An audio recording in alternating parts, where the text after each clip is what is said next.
Hello दोस्तों, हिंदी की बिंदी channel में आप सभी का स्वागत है। तो दोस्तों, आज के इस वीडियो में हम बात करने वाले हैं यूनिट 10, जिसमें आपको आज प्रश्नोत्तरी कराई जा रही है संस्मरण, जो कि विष्णुकांत शास्त्री जी के द्वारा लिखा हुआ है, सुधिया उस चंदन के वन की। तो आज हम इस पर आधारित महत्वपूर्ण प्रश्नोत्तर करने वाले हैं। प्रीवियस वीडियो आप ज़रूर देखिएगा, क्योंकि आजकल जो आपको टॉपिक करवाया जा रहा है बहुत ही महत्वपूर्ण है। एक एक प्रश्न आप सभी के लिए बहुत ही महत्वपूर्ण है, जो आप सभी के लिए रेडी करके मैं लाई हूँ। तो चलिए प्रश्नोत्तरी आज की हम शुरू कर देते हैं, जो कि संस्मरण सुधिया उस चंदन के वन पर आधारित है। तो पहला प्रश्न है, सुधिया उस चंदन के वन की संस्मरण के लेखक कौन है? विष्णुकांत शास्त्री, रामवृक्ष बेनीपुरी, फणीश्वरनाथ रेणु या फिर महादेवी वर्मा? तो इसका राइट आंसर क्या है? इसके लेखक कौन है? विष्णुकांत शास्त्री। नेक्स्ट है, इस संस्मरण में चंदन का वन किसके लिए प्रयुक्त हुआ है? आश्रम की शांति के लिए, काशी की गलियों के लिए, प्रकृति के सौंदर्य के लिए या फिर अपनी जन्मभूमि के लिए? तो राइट आंसर इसका क्या हो जाएगा? राइट आंसर हो जाएगा काशी की गलियों के लिए। नेक्स्ट है, यह संस्मरण किस वर्ष प्रकाशित हुआ था? 1990, 1992, 1994 या फिर 1996 में? तो राइट आंसर है यहाँ पर 1992 में। नेक्स्ट है, इस संस्मरण का शीर्षक किस कवि की पंक्ति से प्रभावित है? सुमित्रा नंदन पंत, गिरिजा कुमार माथुर, निराला या फिर जानकी वल्लभ शास्त्री? तो राइट आंसर इसका क्या हो जाएगा? राइट आंसर इसका हो जाएगा गिरिजा कुमार माथुर की ये पंक्तियां हैं सुधिया उस चंदन के वन की, जो इसका शीर्षक है। नेक्स्ट है, सुधिया उस चंदन के वन की पुस्तक में कुल कितने अध्याय हैं? 10, 11, 12 या फिर 13? तो राइट आंसर है ऑप्शन नंबर सी, 12। नेक्स्ट हमारा क्वेश्चन है, विष्णुकांत शास्त्री किस राज्य के राज्यपाल भी रह चुके हैं? बिहार, मध्य प्रदेश, उत्तर प्रदेश या फिर राजस्थान? तो राइट आंसर है यहाँ पे option number C, Uttar Pradesh. Next है, संस्मरण का पहला अध्याय श्रद्धा और विवेक के ज्योतिवाही किस पर आधारित है? हजारी प्रसाद द्विवेदी, स्वामी अखंडानंद सरस्वती, महादेवी वर्मा या फिर नामवर सिंह? तो राइट आंसर है इसका, ये जो नाम है श्रद्धा और विवेक के ज्योतिवाही, ये किसके बारे में बताया गया है? स्वामी अखंडानंद सरस्वती के बारे में। नेक्स्ट है, दीप बुझ गया शिखा अमर है अध्याय किस साहित्यकार से संबंधित है?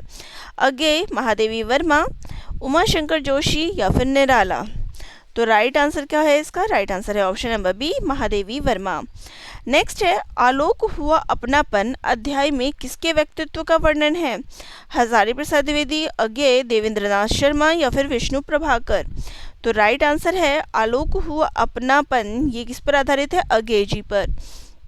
नेक्स्ट है, फूल की पहचान सरस सुवास केवल अध्याय किसके संस्मरण पर केंद्रित है?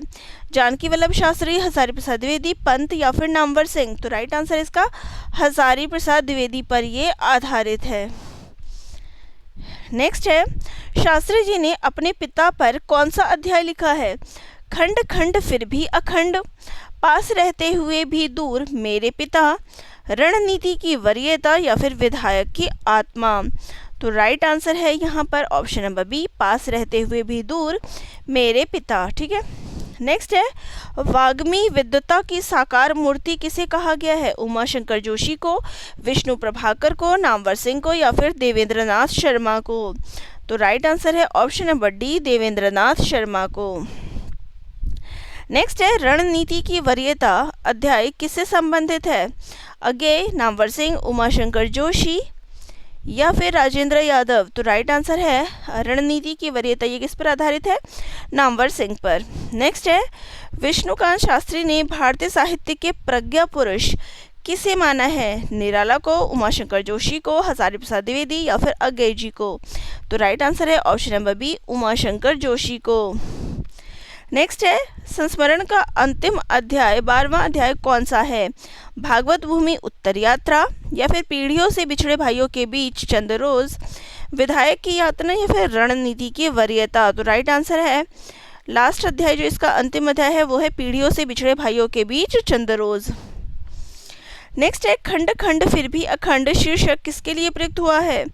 हजारी प्रसाद द्विवेदी जी के लिए, अगे के लिए, महादेवी वर्मा के लिए या फिर स्वामी अखंडानंद सरस्वती के लिए? तो राइट आंसर है स्वामी अखंडानंद सरस्वती के लिए। नेक्स्ट है, फूल की पहचान सरस सुवास केवल, यह काव्य पंक्ति मूलतः किसकी है? हजारी प्रसाद द्विवेदी, जानकी वल्लभ शास्त्री, पद्माकर या फिर तुलसीदास की? तो राइट आंसर है, ये जो पंक्तियां हैं ये जानकी वल्लभ शास्त्री जी की है। नेक्स्ट है, विष्णुकांत शास्त्री जी ने यह संस्मरण किसे समर्पित किया है? स्वामी अखंडानंद एवं महादेवी वर्मा को, हजारी प्रसाद द्विवेदी एवं अगे जी को, अपने पिता एवं गुरु को या फिर नामवर सिंह एवं उमाशंकर जोशी को? तो राइट आंसर है यहाँ पे हजारी प्रसाद द्विवेदी एवं अगे जी को ये संस्मरण जो है इन्होंने समर्पित किया है। नेक्स्ट है, शास्त्री जी ने भूमिका में तुलसीदास के प्रसंग में किस कवि की पंक्ति का उल्लेख किया है? ऑप्शन है निराला, पद्माकर, कबीर या फिर घनानंद। तो इन्होंने पद्माकर की पंक्तियों का जो है यहाँ पर उल्लेख किया है। नेक्स्ट है, चांदनी में वह सफ़ेदी है कि जैसे धूप ठंडी हो गई है, यह पंक्ति किसकी है जिसका उल्लेख संस्मरण में है? अगे, हरिवंश राय बच्चन, महादेवी वर्मा या फिर नामवर सिंह? तो राइट आंसर है, ये जो पंक्तियाँ हैं ये हरिवंश राय बच्चन जी की है जिसका उल्लेख इन्होंने पंक्तियों में किया है। नेक्स्ट है, पीढ़ियों से बिछड़े भाइयों के बीच चंद्रोज अध्याय किस देश की यात्रा से संबंधित है? नेपाल, अमेरिका, सूरीनाम या फिर स्वीडन की? तो राइट आंसर है सूरीनाम की। नेक्स्ट है, भागवत भूमि उत्तर यात्रा का संबंध किस स्थान की यात्रा से है? उत्तर प्रदेश, गुजरात, बंगाल, केरल? तो राइट आंसर है यहाँ पे हमारा गुजरात से। नेक्स्ट है, किसने शास्त्री जी से कहा था कि राजनीति में डूबने वाले की मनुष्यता प्रायः डूब जाती है? ये किसने कहा था? अगे ने, हजारी प्रसाद द्विवेदी ने, नामवर सिंह ने या फिर राजेंद्र यादव ने? तो राइट आंसर है हजारी प्रसाद द्विवेदी जी ने। नेक्स्ट है, ऋषि कवि की संज्ञा विष्णुकांत शास्त्री ने किसे दी है? अगे, उमाशंकर जोशी, स्वामी अखंडानंद या फिर देवेंद्रनाथ शर्मा को? तो राइट आंसर है, ऋषि कवि की संज्ञा उन्होंने उमाशंकर जोशी को दी है। नेक्स्ट है, इस संस्मरण में दीनदयाल उपाध्याय का व्यक्तित्व कैसा उभरा है? अहंकारी और कठोर, आक्रामक और उग्र, सरल, निश्चल और तपस्वी, विलासी और सांसारिक? तो दीनदयाल उपाध्याय जी का जो व्यक्तित्व है वो सरल, निश्चल और तपस्वी उभरा है। ठीक है। नेक्स्ट है, शास्त्री जी के संस्मरण में बनारस का क्या महत्व है?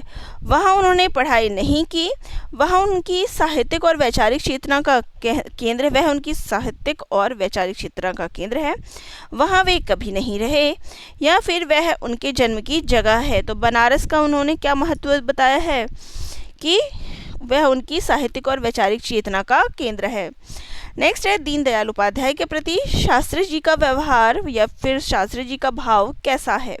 विरोध का, उदासीनता का, श्रद्धा और अपनत्व का या फिर विद्वेष का भाव है? तो राइट आंसर है श्रद्धा और अपनत्व का भाव है। ठीक है। नेक्स्ट है, पीढ़ियों से बिछड़े भाइयों के बीच चंद्रोज अध्याय के अनुसार सूरीनाम के लोग अपने पुरखों द्वारा भारत से लाई गई किन 3 पुस्तकों का विशेष उल्लेख करते हैं? रामचरितमानस, हनुमान चालीसा और सूरदास की दान लीला, रामायण, भगवद गीता और सुखसागर या फिर रामचरितमानस, विनय पत्रिका और सुरसागर, हनुमान चालीसा, रामायण और साकेत? तो राइट आंसर है यहाँ पे कि रामचरितमानस, हनुमान चालीसा और सूरदास की दान लीला, इनका उल्लेख जो है किया गया है या फिर जो सूरीनाम के लोग हैं वो इनके बारे में बताते हैं।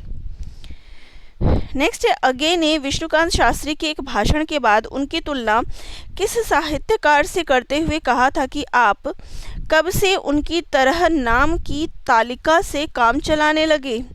तो किसके बारे में था? हजारी प्रसाद द्विवेदी, प्रभाकर माचवे, नामवर सिंह या फिर रामविलास शर्मा? तो राइट आंसर है प्रभाकर माचवे। ठीक है। तो उन्होंने जो है देखिए अगे जी ने जो है विष्णुकांत शास्त्री के एक भाषण के बाद उनसे तुलना किसकी की है? उनकी तुलना किस साहित्यकार से की थी? तो प्रभाकर माचवे से। ठीक है। नेक्स्ट है, भागवत भूमि उत्तर यात्रा में वर्णित वह अंतर्राष्ट्रीय ख्याति प्राप्त विद्वान और काशी विश्वविद्यालय के प्रोफेसर कौन थे जिनके पहुंचने से यात्रा में रसिकता आ गई थी?